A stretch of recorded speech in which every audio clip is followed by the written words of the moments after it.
చింతపండు పులిహోర మమ్మీ సింపుల్గా ఒక్క 10 మినిట్స్లో వేసేసింది. ఈ ఫుల్ రెసిపీ అనేది నేను లింక్ డిస్క్రిప్షన్లో ఇస్తాను. డిస్క్రిప్షన్లో క్లిక్ చేయండి, లింక్ పైన ఫుల్ వీడియో వచ్చేస్తుంది.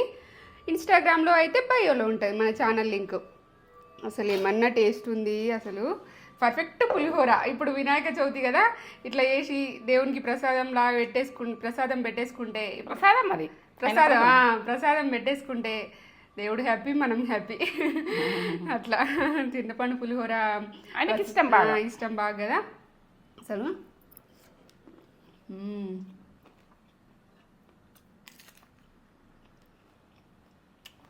పర్ఫెక్ట్ పులిహోర. మమ్మీ ఆ పప్పులు అసలు అన్నీ పర్ఫెక్ట్, మంచిగా వేయించింది మమ్మీ పప్పులని.